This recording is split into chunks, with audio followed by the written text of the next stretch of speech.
अस्सलाम वालेकुम। प्रोग्राम आज पंजाब में मैं हूं वकास वलाना। अगर प्रोग्राम के आगाज़ में मैं कहूं कि अगली हुकूमत नेक्स्ट हुकूमत ही तहरीक इंसाफ की होगी तो शायद बहुत सारी आवाम, बहुत सारे लोग ऐसे होंगे जो चौंक जाएंगे और हैरान हो जाएंगे कि ये बैठकर क्या बोला जा रहा है।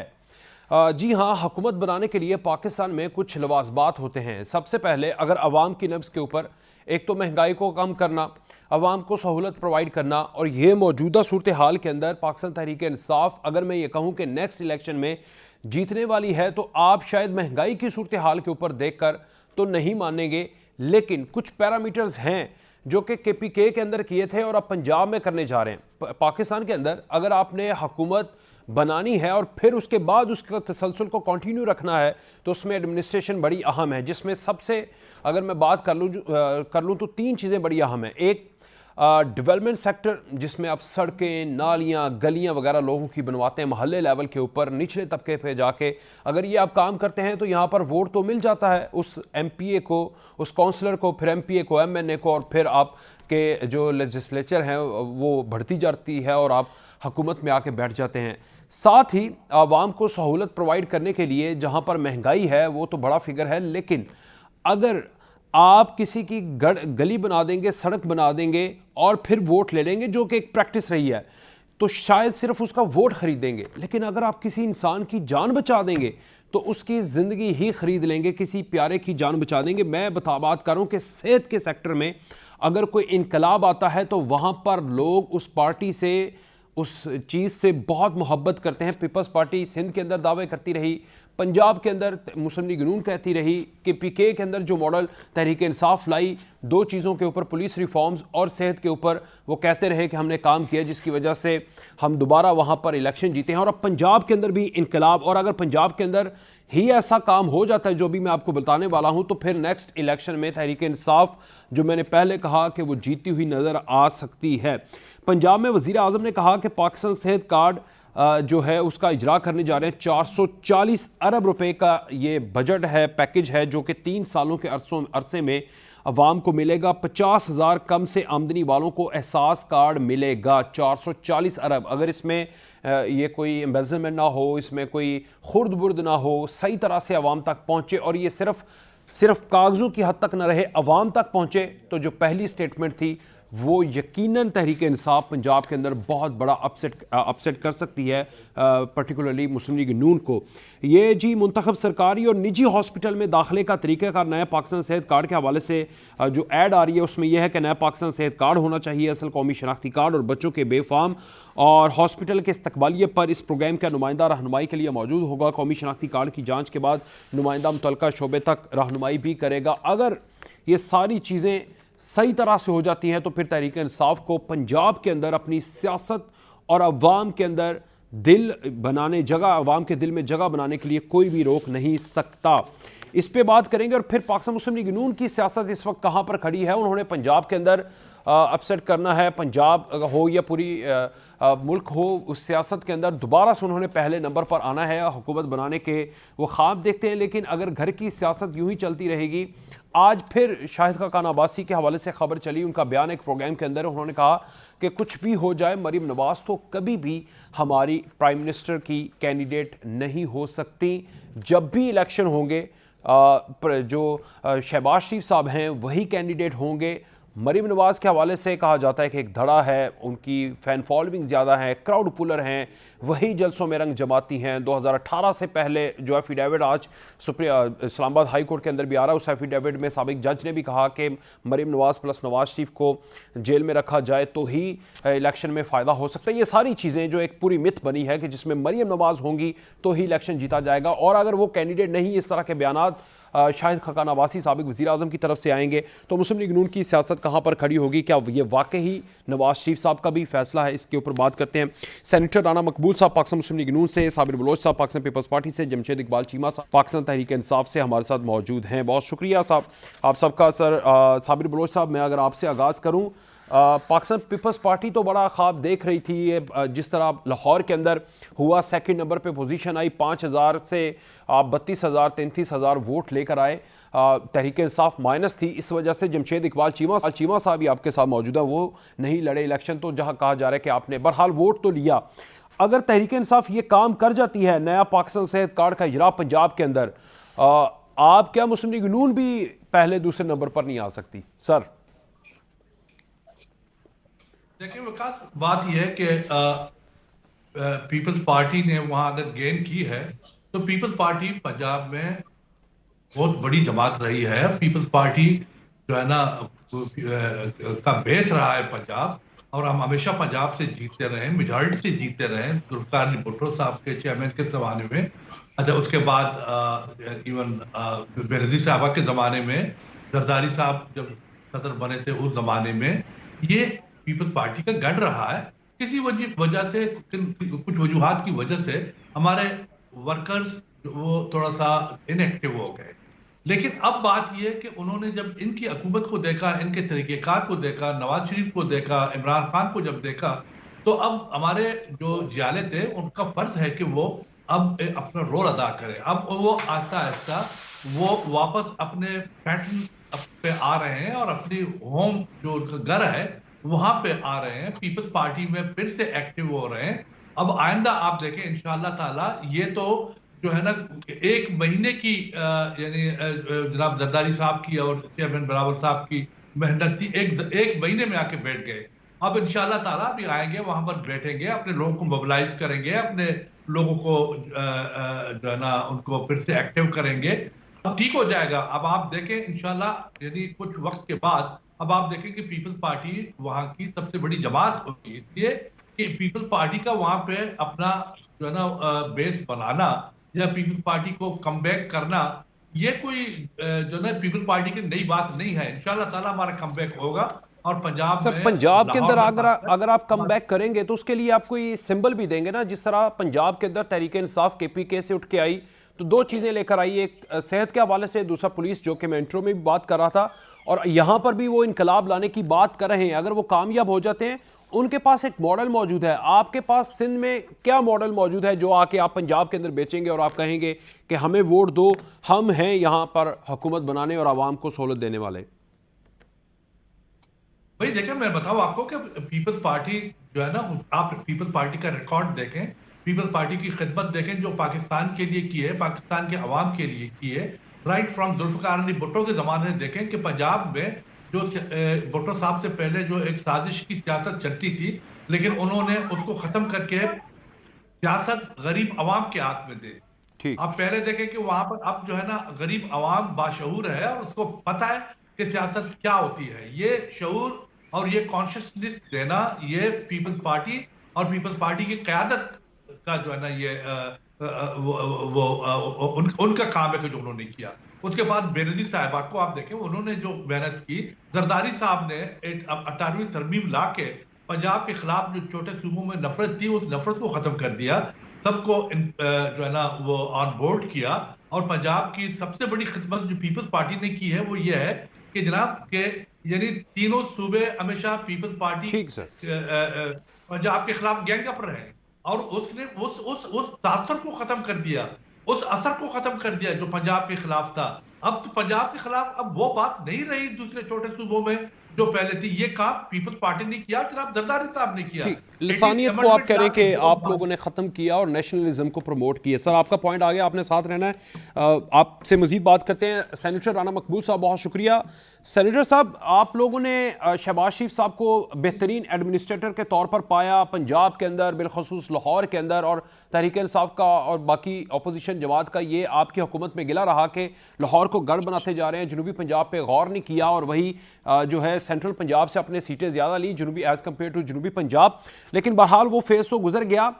अब आपके पास क्या है नेक्स्ट इलेक्शन में या फिर बल्दियाती इंतखाबात में बेचने के लिए? 440 अरब पे 3 सालों में खर्च होंगे, 50,000 से कम लोगों की जो आमदनी है उनको ये मिलेगा, और मेजोरिटी है ये अवाम। और अगर इसमें कामयाब हो जाते हैं तो नून लीग का तो पंजाब में कोई फ्यूचर नहीं, जो अपने आप को घर समझती है पंजाब को, बिलखुसूस लाहौर को।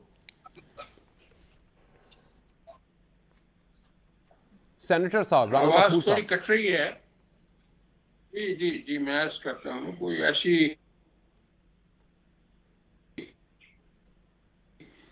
जी राणा साहब जो फाइनल रूलिंग इक्वल का कंपटीशन है, होना चाहिए।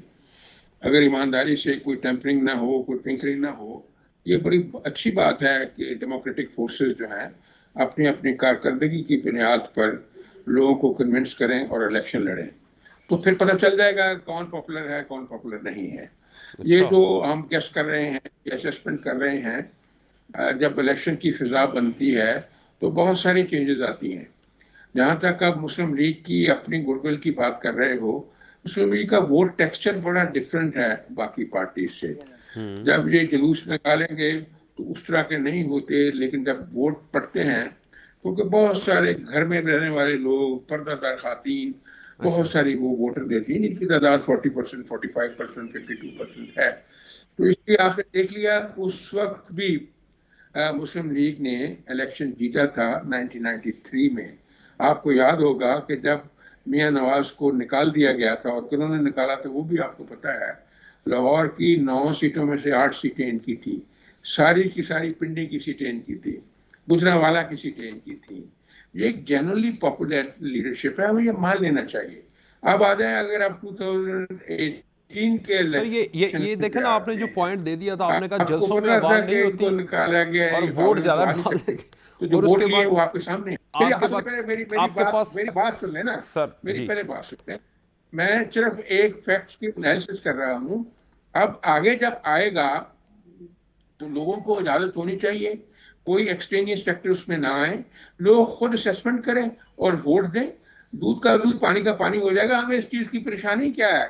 जो लोगों के ज़हनों में रजिस्टर हो जाएंगे, कोई पार्टी भी हो जाए, यानी अगर वो आपको ज्यादा तहरीक वोट ली इंसाफ जाती की है फेयर परफॉर्मेंस तरीके से, उनके लाए हुए प्रोजेक्ट से और उनके आइडियाज से कोई डर नहीं है, वो जो मर्जी कर लें, आपका देखें, टेक्सचर बरकरार रहेगा। मेरे ख्याल में यही है, क्योंकि जब पुलिस रिफॉर्म्स की भी आपने बात की है, वो दुरानी साहब मेरे बड़े अजीज दोस्त थे, मेरे जूनियर भी रहे। वो यहाँ लाए गए थे पुलिस रिफॉर्म्स के लिए। आपको पता ही पुलिस रिफॉर्म किस तरह हुई है, आपके सामने हुआ ना ये। ठीक सर, तो इसलिए पुलिस वाली रिफॉर्म्स के कोई ऊपर भी बड़ा क्या हम बात गुजरते हैं, करते तो हैं। इसमें क्या है, लोगों को फैसिलिटीज मिलनी चाहिए। लेकिन देखना है कि लोगों को जब वे करने के लिए, जज करने के लिए मौका दिया जाएगा, ठीक। तो वो खुद फैसला कर देंगे। जहां जहां बहुत अच्छा काम जिसने किया है, उसका हक बनता है कि लोग उसको वोट दें। इसमें तो कोई फिर आप परेशानी माने की तहरीक या इंसाफ ने सरासर केपीके कोई में बात लास्ट 5 इयर्स में बहुत अच्छा काम किया, तो उनको दोबारा हक मिला वहां पर, क्योंकि अनएक्सपेक्टेड था और ये कोई उनकी प्रेसिडेंट नहीं थी केपीके के लोगों की। नहीं। चलो, अगर अच्छा आप कह रहे हैं तो जरूर किया होगा और अच्छा काम किया। अच्छा जो काम आपको पता है, जो इलेक्शन 2018 है उसके बारे में क्या कहा जाता है, क्या परसेप्शन है, क्या लोग कहते हैं, ठीक। क्या कहती है, और असेसमेंट करने वाले इदारे क्या कहते हैं, ये आपको पता है। अच्छी बात है अगर आप कहते हैं कि जी उन्होंने काम किया तो ठीक है।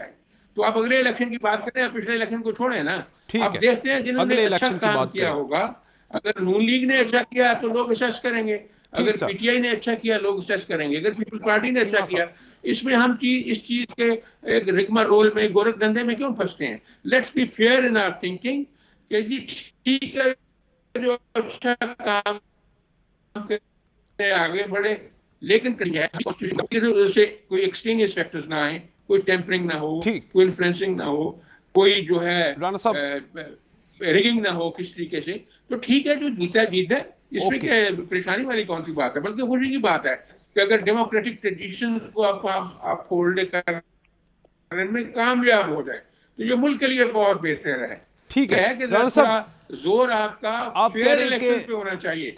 फेयर बाकी एंड जो काम फ्री, करे फेयर एंड फ्री इलेक्शन होने चाहिए। ये जी, सारी चीजों से बिल्कुल। आप नहीं घबराते, आप एक ही चीज से कि That is the tempering solution ना to हो, the और problem. उस पे Yeah. आप आते नहीं है। वो मैं बाद में आऊंगा, वो हमारा टॉपिक नहीं है जो टेक्निकली इलेक्शन करवाने का। लेकिन जमशेद इकबाल चीमा साहब, जिस तरह साबिर बलोच साहब ने कहा कि सिंध के लोगों ने, यानी सिंध की पॉलिटिकल पार्टी जिसे आप कहते हैं, वो पूरी नेशनलिज्म को प्रमोट करती रही और उसने गरीब आवाम को शऊर दिया।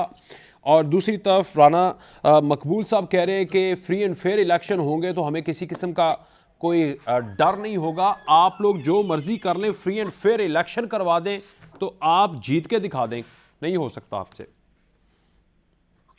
देखें, इसमें ये जो है ना फ्री एंड फेयर इलेक्शन है, ये तो राणा साहब की बात बिल्कुल ठीक है। हर सेंट आदमी जो भी है, सेंट आदमी जो भी है पाकिस्तान में, उसकी यही राय है कि फ्री एंड फेयर इलेक्शन होने चाहिए। लेकिन सवाल यह है कि एक तारीख हम रखते हैं, वो तारीख जो है नून लीग की भी है, पीपल्स पार्टी की भी है, यह एक जमहूरी हमारी तारीख है। हमारा 1970 के इलेक्शन पे कोई दाग धब्बा नहीं था। 1970 के बाद हर इलेक्शन पे दाग धब्बा है। हर इलेक्शन पे या पहले कंट्रोवर्शियल गिने जाते हैं।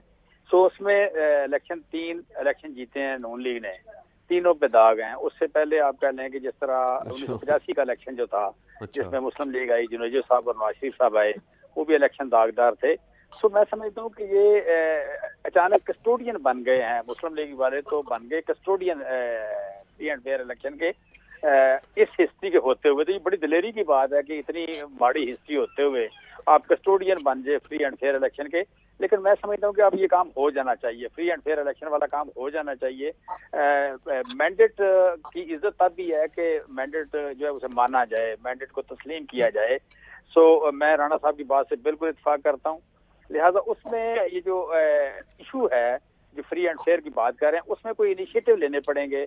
हमने इनिशिएटिव लिया, आप कह लें कि इलेक्शन रिफॉर्म्स का, उसमें कोई तजवीज़ फर्दर देना चाहते हो, कोई ऐड करना चाहते हो, कोई आप कह लें कि इम्प्रूवमेंट चाहते हो, ये हमें बताएं, हमारे साथ बैठें। तो मैं समझता हूँ कि क्योंकि पिछले जितने भी इलेक्शन हुए हैं वो दोनों 2 इलेक्शन है, मैं एक इलेक्शन है जो डिक्टेटर के बहुत बाद हुआ, और 2 इलेक्शन बाकी सारे इलेक्शन पीपल्स पार्टी और नून लीग के बनाए हुए इलेक्शन कमीशन से और उन्हीं की बनाई हुई जो इंटरिम गवर्नमेंट थी उन्होंने कराए। अब जितने भी इलेक्शन वो गलत थे या ठीक थे, वो उसके जिम्मेदार मेनली नून लीग और पीपल्स पार्टी हैं, क्योंकि इन्हीं की बनाई हुई इंटरिम गवर्नमेंट थी, इन्हीं के बनाए हुए इलेक्शन कमीशन थे, इन्हीं की लगाई हुई अदालतें थी, इन्हीं के लगाए हुए आप कह लें कि जो जितना अमला था, इलेक्शन अमला था, वो था। अगर उन्हें फ्री एंड फेयर नहीं कराए तो मैं समझता हूँ उसका जिम्मेदारी, मेजर जिम्मेदारी जो है, ये burden of the you can say जो रॉन्ग डूइंग है वो इन पे जाता है, या राइट डूइंग का जो क्रेडिट है वो इनको जाता है, क्रेडिट और डिसक्रेडिट इनको जाता है। लिहाजा अब हमारी बारी आई है तो हम चाहते हैं कि फ्री एंड फेयर हो, हम इनिशिएटिव ले रहे हैं। उस इनिशिएटिव के से दूर भागने के बजाय, उसे डिसऑन करने के बजाय, उसे आग लगाने के बजाय, ये हमें कुछ सजेस्ट करें कि जी आप इस तरह कर लें तो ज्यादा बेहतर हो सकता है, ताकि इलेक्शन की हिस्ट्री जो है आप कह लें कि दागदार, वो ठीक हो जाए, इम्प्रूव हो जाए। इम्प्रूव होना इस कौम की जरूरत है, मौजूदा जो सिचुएशन है वो ठीक नहीं है। दूसरी बात ये जो की है साबिर बलोच साहब ने, साबिर बलोच साहब देखें एक नेशनल पार्टी थे, नेशनल पार्टी से अनफॉर्चुनेटली बन गए रीजनल पार्टी। रीजनल पार्टीज नहीं होनी चाहिए, कौम का इत्तेहाद इसी बात में है कि नेशनल पार्टीज हो। हम तो चाहेंगे कि ये नेशनल पार्टी बने, लेकिन इन्होंने अपने आप को मुकय्यद कर लिया अंदरूनी सिंध में। मैं समझता हूँ उसके जो अगर ऐसे नेशनल पार्टी का सफर तो बाद में शुरू होगा, पहले ये पूरे सूबे की पार्टी बन जाए, कराची को उसके हकूक दे दें। अभी जो रिसेंट इन्होंने कानून पास किया बल्दियात का, उसमें हैदराबाद के हकूक को इन्होंने रिफ्यूज किया है, डिक्लाइन किया है। मैं समझता हूँ इनका इम्तहान तो यहाँ से शुरू होगा, इनकी नीयत का इम्तहान तो यहाँ से शुरू होगा, या एक कोई बेहतरी यहाँ से शुरू होगी कि ये बल्दियाती अदारों को हकूक दें, बल्दियाती अदारों को आप कह लें कि फ्री एंड फेयर इलेक्शन वहाँ पे कराएं, उनके इख्तियारात उनको दें। और वो आपसे भी क्वेश्चन करते हैं ना, पंजाब में आप भी करवा दें, जिस तरह इन्होंने केपीके में करवा दें, 2 सूबे आपके पास हैं। चले मैं बात करते हुए तो आप कह रहे हैं कि शॉर्ट सी ब्रेक, मुझे जगह पे फिर साबिर बलोच साहब जवाब देंगे इस चीज का। तरक्की याफ्ता जगह पे तो आप कर सकते हैं, लेकिन शहरों में आप नहीं आ सकते। आपने 50-60 करोड़ 70 करोड़ रुपए लोगों को दिया एक दिन के लिए, इसका जवाब साबिर बलोच साहब ही देंगे। दोबारा मर गई एक बच्चा, सर मुझे 30 सेकंड की एक ब्रेक लेनी है। लाके पैदा किया, अगले दिन दोबारा फौत हो गया। आज आपका एनए चीमा साहब कुछ भी नहीं है, आप जीरो है दोबारा। आज आपके घर में उल्लू बोलते हैं, जो असलम गिल का घर है वहाँ पे उल्लू बोलते हैं। असलम गिल चीमा साहब ब्रेक लगाइएगा सर, लेगा 2,500 रुपए नहीं देगा, इस्लाम को नहीं लेगा। चले मैं एक ब्रेक लेता हूँ। साबिर बलोच साहब has right to speak after the break, very short break, और उसके बाद साबिर बलोच साहब जवाब देंगे कि ओरिजिनल पार्टी कैसे बन गए हैं, उन्हें नेशनल पार्टी बनना है, अंदरून तक नहीं बल्कि कराची तक पहुंचने के लिए उन्हें टाइम लगेगा, वो पंजाब के ख्वाब देख रहे हैं। ब्रेक के बाद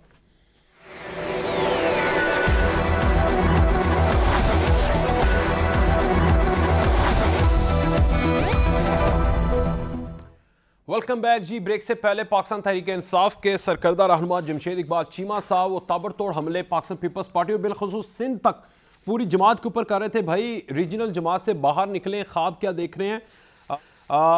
उन्होंने तो केपीके से सफ़र शुरू किया, पंजाब और इस्लामाबाद में बैठ गए। Sir mic is your Sabir Shah साहब, साबिर बलोच साहब। जी क्या चीमा साहब ने क्या फरमाया? साबिर बलोच साहब, आप मेरी आवाज सुन पा रहे हैं? चीमा साहब कह रहे हैं कि आप रीजनल पार्टी से बाहर निकले ना। नहीं, देखिए बात यह है कि हम तो सिंध से बाहर निकले हैं और सिंध ये तो एक नेशनल पार्टी है, इसको तो चीमा साहब आप तो समझदार शख्स हैं, आप जानते हैं इस बात को, और आपके पीपल्स पार्टी का किरदार क्या रहा है, पीपल्स पार्टी का रोल क्या रहा है। पीपल्स पार्टी एक नेशनल लेवल की पार्टी हमेशा रही है और आज भी पीपल्स पार्टी एक नेशनल पार्टी है। ठीक है, पंजाब में हमारे साथ जो ज्यादतियां हुई या हमारी पार्टी को तोड़ने की कोशिश की गई, न सिर्फ यानी सो कॉल्ड जो अवामी या डेमोक्रेटिक गवर्नमेंट्स थे यहाँ पे, बल्कि यानी आपने तो देखा ना कि यानी जब भी आमरीत आई, मार्शल लॉ आए, फौजी लोग आए, उन्होंने क्या से क्या यानी इस पार्टी पे जुल्म नहीं किए। अच्छा, फांसियां दी, कत्ल कर दिए, 12-12, 13-13 साल तक जेलों में डाला। राणा साहब तो बैठे हुए, राणा साहब ने भी हमारे साथ जो है ना कौन से जो है ना वो हशर किए थे यहाँ पे, याद है यानी आपको? राणा साहब जब ये बिलखुसूस राणा यानी साहब का नाम लेके आप कह रहे हैं। क्या हो रहा राणा है? साहब ने तो जो जबाने काटी, राणा साहब तो गर्दन काटने की बात करते थे। राणा ओए साहब होए ने तो जो है ना वो तो खुद जानते हैं, अब इस बात को क्या दोहराने की बात है। लेकिन हमें खुशी इस बात की होगी कि अगर जब भी इलेक्शन होंगे तो राणा साहब जैसे लोगों का किरदार तो हर एक के सामने है। अगर इस किस्म के लोग नवाज लीग ले आएगी तो वो तो इट्स ए हेट, यानी वो कहते हैं ना इट्स ए हॉट केक। इस किस्म के लोगों को कौन वोट देगा, कौन इनको सियासत में लाएगा? बल्कि राणा साहब को तो खुद चाहिए कि उन्होंने जब सरकारी मुलाजमत की, जब हमारे चेयरमैन साहब के साथ जो उन्होंने यानी अब इस बात को मैं दोहरा तो नहीं दूंगा, लेकिन मजबूरन कहना पड़ता है, ये दुख की बात है, तकलीफ की बात है। सियासत में इस तरह नहीं होता। आज तो आपने आप देखी इकट्ठे कि आप जरदारी आप साहब के ये साथ आप जो बात कर रहे हैं, ये जो आप बात कर रहे हैं लीडरशिप तारीख के का बिहाफ पे कर हिस्सा रहे है और हैं ये साबिर बलोच इकट्ठी साहब। नहीं है राणा साहब। ये इंसान वो कहते हैं ना कि we can forget but we will never forgive. ये कोई भूलने वाली चीजें नहीं है। अर्ज ये कि लेकिन ये है कि चलो ये उनका ज़र्फ था, हमारा ज़र्फ है। हमारी हुकूमत जब आई तो हमने राणा साहब को किसी किस्म की जो है ना तकलीफ नहीं दी, राणा साहब पर किसी किस्म की विंडिक्टिव जो है ना वो हमने कोई वो नहीं किया, आगे भी नहीं करेंगे इंशाल्लाह। बहरहाल लेकिन मैं आपसे ये एक अर्ज कर दूं, जो जिस तरह चीमा साहब ने फरमाया, पीपल्स पार्टी का अपना किरदार रहा है, पीपल्स पार्टी का किरदार इंशाल्लाह आगे रहेगा। पीपल्स पार्टी खिदमत करती है, लोगों की, आवाम की खिदमत करती है। पीपल्स पार्टी ने ज़हनी शऊर दिया है। पीपल्स पार्टी झूठे वादे नहीं करती। चीमा साहब की पार्टी अगर आज ये कहती है कि जी कि जिस तरह आपका स्पीकर चल रहा है कि जी अब पाकिस्तान में हेल्थ का जो यानी हर एक को हेल्थ कार्ड दे देंगे, 440 अरब रुपए का पंजाब में बिलखुसूस प्लान करना है जो पीपल्स पार्टी करेगी इंशाल्लाह कि आप अगर सर करेगी नहीं। सिंध के अंदर 10 साल अगर 12-13 साल हो गए उसमें क्या किया वो बता देना, ताकि अब आप 22 करोड़ लोगों को कहां से आप जनाब फ्री हेल्थ दे सकते हैं? ये तो सब इलेक्शन टैक्स। सर एक सूबे में आप लोगों ने 13 साल में क्या किया वो बता दें और जुबानें बंद हो जाएगी। That's it. पता चल गया आपको। जो अब तो यानी अच्छों की और बुरों की तमीज सबके सामने आ गई है। पंजाब के लोग भी अब समझदार हो गए, जानते हैं, इसीलिए अब तो पंजाब के लोगों ने रुख इस तरफ मोड़ा है। अब इंशाअल्लाह ताला आगे आएंगे, देखेंगे। चलें साबिर साहब, ये जो आप राणा मकबूल साहब का राइट बनता है कि वो जवाब दे दें। आपने कहा कि we can never forget but forgive. हम शायद भूल नहीं सकते, माफ़ कर सकते हैं, ये शायद आपने बोला। राणा मकबूल साहब, अगर आप सुन रहे हैं, आपने सारी बात सुनी है, वो आपके किए को भूल नहीं सकते, आपको माफ़ कर सकते हैं। हाँ ठीक है, ये बलोच साहब की शफकत है, मैं उनके जज्बात की कदर करता हूँ, लेकिन सारी बातों की वो तस्दीक भी खुद कर लें और खुद फैसला कर लें। आज हम इकट्ठे हुए हैं इस पे बात करने के लिए कि इलेक्शन स्ट्रेटजी क्या होगी और बाद में पुलिस रिफॉर्म्स क्या होगी। जी सर, ये जरा देख लीजिएगा पुलिस रिफॉर्म्स की। आपने में जो एक एजेंडा में भी बताया साहब, था, अब आपकी ज्यादतियों का भी जिक्र करेंगे इंशाल्लाह इलेक्शन में। चलो वो तो बलोच साहब जो आए कोई बात करते रहते हैं, होती रहती हैं बातें, लेकिन अल्लाह जानता है बात और है जो आपको भी पता है, सबको पता है। तो चलो बाहर हम इस बहस में आप- पढ़ने आप की एक जरूरत चीज नहीं है। जानते हैं, देखो जरदारी साहब जो है ना, वो खुले दिल के शख्स हैं, बड़े आदमी हैं, वो माफ कर सकते हैं, लेकिन हम उसके कारकुन हम माफ नहीं कर सकते। हमारे दिल में दर्द है, तकलीफ है। हमने जिन हालत में देखा उसको ठीक। आप भी देखेंगे, अगर आपके लोगों में जरा सी जमीर है, मुस्लिम लीग नवाज के लोगों में, उन्होंने भी देखा कि वो साबिर साहब, यानी जो जिस किस्म का रवैया किया गया और जो तकलीफें पहुंचाई गई। अब इंशाल्लाह ताला ये बातें, इलेक्शन आएंगे तो इलेक्शन में इन चीजों को हम उठाएंगे जरूर। राणा साहब आपसे भी जी पूछेंगे राणा और जिन्होंने साहब, ठीक करवाया है। उनसे भी पूछेंगे। साबिर साहब, जी राणा साहब। बलोच साहब ये तो सारी अपनी अपनी कैंपेन में सारी बातें करते हैं, तो आप भी करें, सारे करेंगे, तो ऐसी कोई बात नहीं। जो सच्ची बात वो सच्ची बात होती है, सच्ची बात नहीं होती। मैं आप इसमें आपके साथ बहस में नहीं पढ़ना चाहता। हकायक का सबको पता है, आपके जज्बात होने चाहिए, आप ये समझते हैं, लेकिन इस बात में आपको हकीकत देख नहीं के जो है ना, आपको जब भी देखेंगे तो पुरानी यादें तो आ जाती है राणा साहब। है। साबिर बलोच साहब, राणा साहब से आप खुसूसी कुछ दावत रख रहे हैं आज। लेकिन राणा साहब, महसूस कर रहे हैं जब अदावत आप तो है भाई, अदावत तो है, इसमें कोई शक नहीं है कि अदावत तो है उनके साथ। और उन्होंने न सिर्फ उनके साथ बल्कि जिन्होंने हकीकत उनको को देखेंगे तो उकसाया कोई बात ऐसी है, उनके साथ भी अदावत है। बात जो है वो चलें, let's ऐसी move on. आप हमें जनाबे जनाबे एंकर साहब, आप हमें हमारी बहस में लड़ाए नहीं। सर, तो मैं अगली लड़ा नहीं रहा बात करनी है वो करें आप। जो सर। आपके सवाल करना मैं है, तो कह रहा हूँ लेट्स वो मूव करें। On sir. मैं तो कह रहा हूँ सर, लेट्स मूव। ठीक है, मैं आप दोनों से मैं जाके जरा जमशेद इकबाल चीमा साहब की तरफ जाता हूँ, तो फिर ठीक है, यही मसला ख़त्म हो जाएगा, फिर जवाब दीजिएगा। जमशेद इकबाल चीमा साहब, आप मुझे ज़रा बताएं, आप बाहर बैठ के, क्योंकि मुस्लिम लीग नून और पीपल्स पार्टी इस प्रोग्राम में तो एटलीस्ट आमने सामने आ गई। मरीम नवाज साहिबा अगर इलेक्शन कंपेन यानी उम्मीदवार से बाहर निकलती हैं तो रिलीफ मिलेगा आपको? जिस तरह शाहिद खाकान अब्बासी कह रहे हैं कि वो हमारी कभी उम्मीदवार होंगी नहीं वज़ीर आज़म के लिए, सिर्फ शहबाज शरीफ साहब ही होंगे, तो कि कोई फ़र्क नहीं पड़ता जो मर्जी उम्मीदवार हो उनकी तरफ से? सर देखिए, मुस्लिम लीग नून के साथ एक यू कैन से एक बड़ा डायलमा है। डायलमा ये है कि जो वोटर की पसंद है वो नवाज शरीफ है, वो शहबाज शरीफ नहीं है। और जो नवाज शरीफ हैं या मरीम नवाज हैं, वो आप कह लें कि जिस तरह का उन्होंने रवैया अपनाया है, जिस तरह उन्होंने इस मुल्क के साथ किया है, कोई रियासत उनका बोझ नहीं उठा सकती। रियासत अफोर्ड नहीं करती, कोई भी रियासत। ये नहीं कि पाकिस्तान कोई भी रियासत अपने एज वजीर आज़म मरीम नवाज को या नवाज शरीफ को अफोर्ड नहीं करती। और अफोर्ड ही नहीं कर नतीजा यही हुआ कि नवाज शरीफ साहब 3 बार आए, तीनों बार वक्त से सर पहले अफोर्ड जाना करने के पड़ा। लिए और क्राइटेरिया क्या होता है सर, मुझे ज़रा बताएं। क्या तहरीक इंसाफ के वज़ीर आज़म को ये रियासत या मुल्क अफोर्ड कर रहा है सर?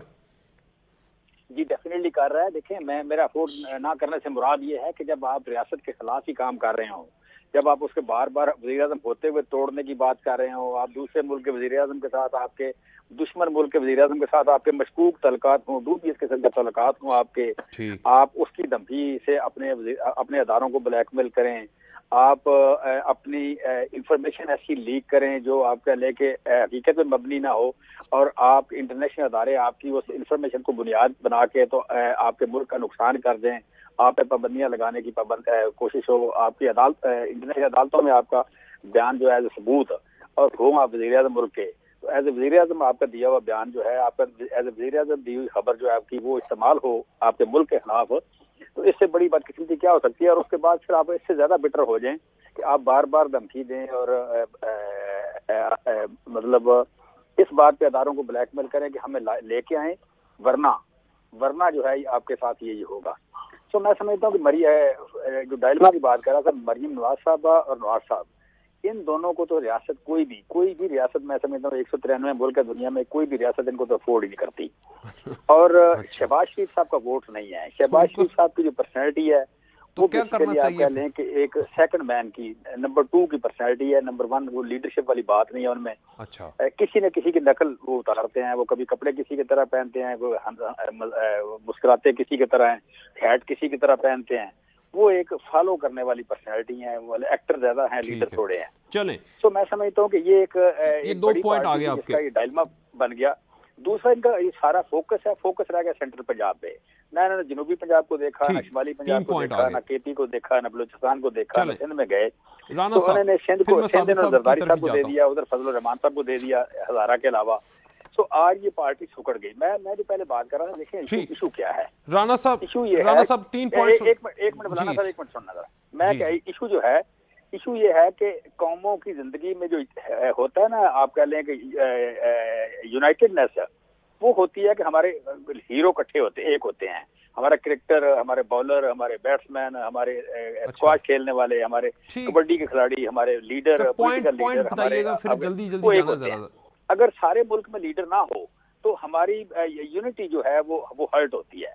सो मैं जो बात कर रहा, रीजनल पार्टीज किसी कौम को उस तरह सर्व नहीं कर सकती जिस तरह आप नेशनल पार्टी करती है। चलो ठीक है राणा साहब, 3 पॉइंट। एक तो मरियम नवाज और नवाज शरीफ को, सुकड़ गई अपने मरियम नवाज और नवाज शरीफ साहब को कोई भी रियासत 193 में अफोर्ड नहीं कर सकती। शहबाज शरीफ साहब सेकंड टियर की लीडरशिप में फॉलो करते हैं, और तीसरा आप सुकड़ चुके हैं पीपल्स पार्टी की तरह। राणा साहब, अच्छा, अगर चीमा साहब कहते हैं फिर हम सब इस्तीफा दे देते हैं और गाँव में बैठ जाते हैं, अगर इनका तजजिया ये है तो।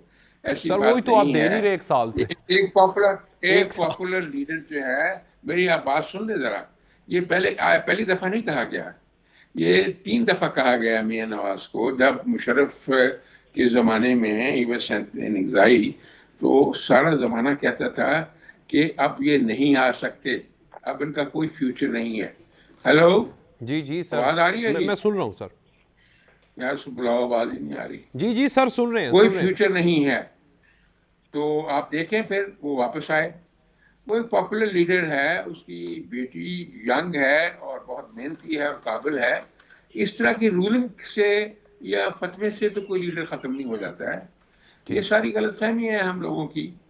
और देखें, वक्त देखें, तेल की धार देखें, वक्त फैसला करेगा कि कौन आता है। अभी कोई साल जितना भी रह जाता है, 6 महीने 8 महीने, आपको सारा पता चल जाएगा। हमें ये क्या फिक्र पड़ी हुई है कि फलां लीडर नहीं, फलां लीडर नहीं। अपनी अपनी पार्टी को देखें। आज आवाज आ रही है जी? जी सर, सुन रहे हैं सर।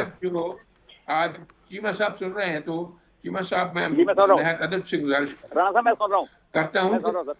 हाँ जी, हाँ, तो मैं अर्ज कर रहा हूँ कि जस्टिस वजीरुद्दीन का आज का इंटरव्यू जरा सुन लें। ठीक, उसका भी आप कह रहे हैं वजीर आजम इमरान खान 30 लाख से 50 लाख तक खर्चा लेते हैं घर का। ठीक है सर, ये नहीं, मैं उन्होंने जो भी कहा मैं उसको रिपीट थोड़ा कर रहा हूँ। एक बुजुर्ग आदमी हैं, जज रिटायर्ड हैं, चीफ जस्टिस भी रहे हैं सिंध हाई कोर्ट के, सुप्रीम कोर्ट के जज रहे हैं। मैं उसमें किसी कंट्रोवर्सी में नहीं पढ़ना चाहता। ठीक है, मैं किसी कंट्रोवर्सी में नहीं पढ़ना चाहता, ना मैं कोई बट स्लिंगिंग करना चाहता हूँ, ना मैं कोई I don't want to play to the gallery, जो मेरा सब्जेक्ट नहीं है। लेकिन ये सारा सेल्फ एनालिसिस सबको करना चाहिए। जैसे चीमा साहब ने हमारी लीडरशिप के बारे में फरमाया है, वो उनका परसेप्शन हो सकता है, लेकिन हम जो हमारी सोच, जो हमारा एक तरह से आइडियलिज्म है, वो इट्स एंटायरली डिफरेंट। ठीक है, मैं इस चीज का बिलीवर हूं। ठीक है सर, आपका जवाब आ गया। साबिर बलोच साहब, व्हाट अबाउट बिलावल भुट्टो जरदारी? पिछले दिनों उनके खिलाफ ट्रेंड भी चला, अगर वो जो शहनशाह वाली माइंडसेट से नहीं निकलेंगे तो क्या समझते हैं कि जमहूरियत पसंद जमात के अंदर उनका फ्यूचर है, जो पिछले दिनों ट्रेंड भी चल रहा था उनके हवाले से, बोतल के हवाले से? साबिर बलोच साहब। भाई देखो वकास साहब, इस वक्त पाकिस्तान में चेयरमैन बिलावल भुट्टो जरदारी साहब पाकिस्तान के सबसे बड़े लीडर हैं, और इस वक्त यानी वो एक इंतहाई आला दर्जे के पढ़े लिखे शख्स हैं। और उसके मैनर्स देखें, उसका एटीट्यूड देखें, उसका बिहेवियर देखें, उससे आपको पता चल जाएगा भाई।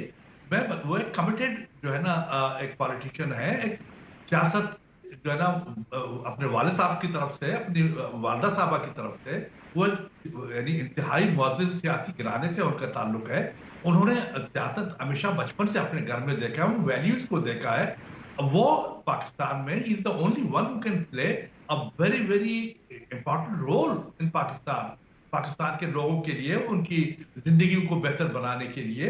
इस बात को तो हम सब जानते हैं, लेकिन अगर मैं एक बात आपको बताऊं कि अगर यहाँ पर यानी अगर मेरिट पे अगर आप ले आए लोगों को, तो उसमें जरदारी साहब, बिलावल भुट्टो साहब के अलावा आपको कोई शख्स नजर नहीं आएगा यहाँ पे भाई। अभी मैं बताऊं आपको, अभी आप एक चीज देखें कि यानी इमरान खान साहब पाकिस्तान में 3 साल 3.5 मेरिट साल क्या है कि किसी वजीर आजम के घर पैदा हो जाना? जी, पाकिस्तान में मेरिट क्या है? किसी वजीर आजम के घर में पैदा हो जाना सर? नहीं, वो तो बड़ा काउंट करता है भाई। वो तो बड़ा काउंट करता है, इसलिए कि वो सियासत तो उन्होंने वहीं से देखा है। वो कोई हादसाती सियासत तो नहीं थे, कोई उसको ला के तो किसी डरने ने नहीं लाया, उसको किसी और ने नहीं लाया, किसी और वजह से यानी उसको जो बिहाइंड द कर्टेन बैठे हुए हैं वो लोग नहीं लाए वहां पे। ये जो धरने वरने जो हुए थे ये सब की आपको पता है, मुझे भी पता है कि धरनों इनको स्पॉन्सर किसने किया और कौन इसके पीछे था। अच्छा, और नवाज शरीफ साहब को भी अगर देखें, मैं आपको बताऊं, बात यह है कि जो सियासतदान होते हैं, जो सही मानों में सियासत ठीक है करते सर। हैं, उनको अपने सियासी अहमियत का पता भी है और सियासी रोल का भी पता है। ठीक है सर, बेनजीर मैं साहिबा ये डिस्कशन तो बहुत मुशर्रफ के जमाने सही में चल रही है, लेकिन साबिर बेनजीर बोस साहब साहब आपका भी शुक्रिया, सेनेटर राना मकबूल साहब आपका भी शुक्रिया, जमशेद इकबाल चीमा साहब आपका शुक्रिया। मेरे सेगमेंट का टाइम खत्म होता है, प्रोग्राम में आगे बढ़ेंगे लेकिन छोटी सी ब्रेक। स्टे विद अस।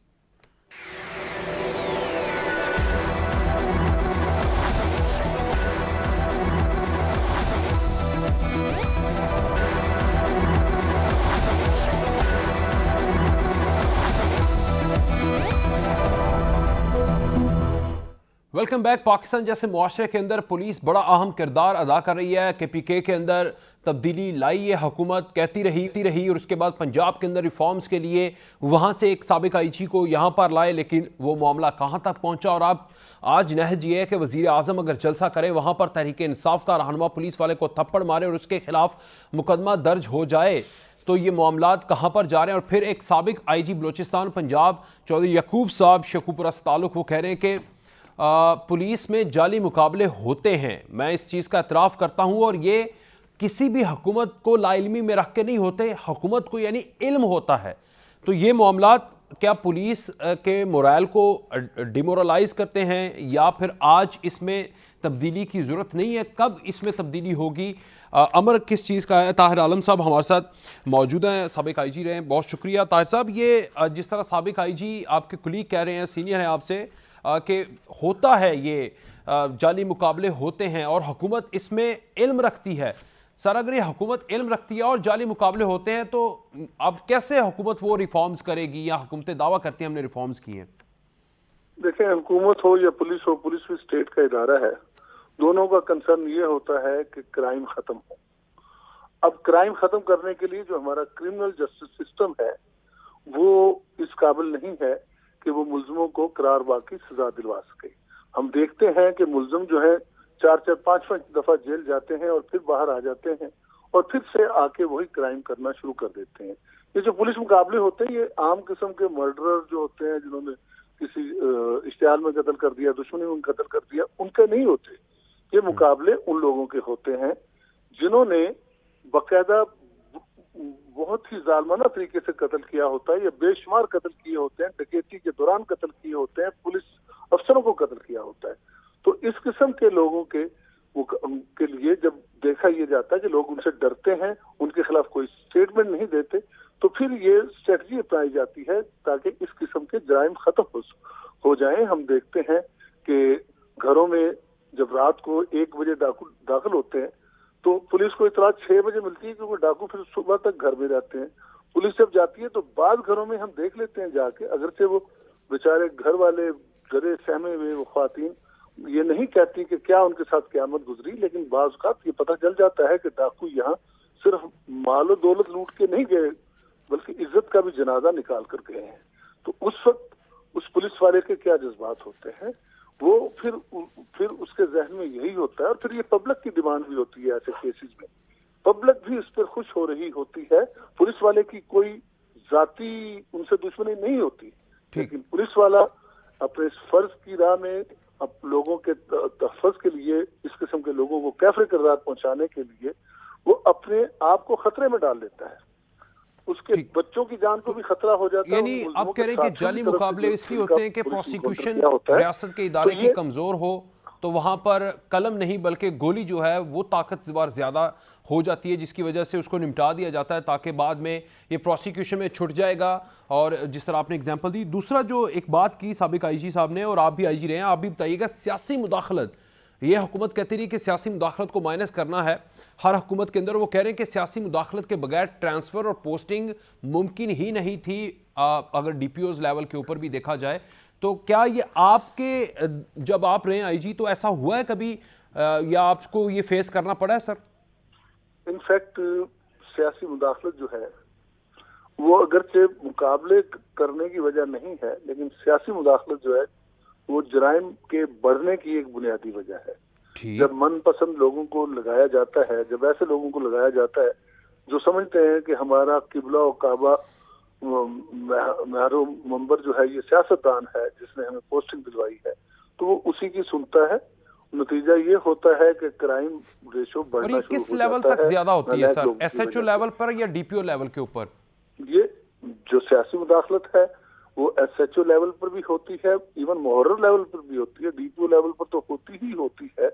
और ये अब देखें आप, मेरा ये तजर्बा है, मैंने माशाल्लाह अदवार में भी काम किया है और मैंने सियासी हुकूमतों के मुंतखब सियासी हुकूमतों के अदवार में भी काम किया है। मेरा ये तजर्बा है, मैं माशाल्लाह की कतई तारीफ नहीं करता, लेकिन फौजी हुकूमतों के दौर में क्राइम कम होता है क्योंकि फौजी हुकूमत, फौजी अफसरान पुलिस के काम में मुदाखलत नहीं कर रहे होते।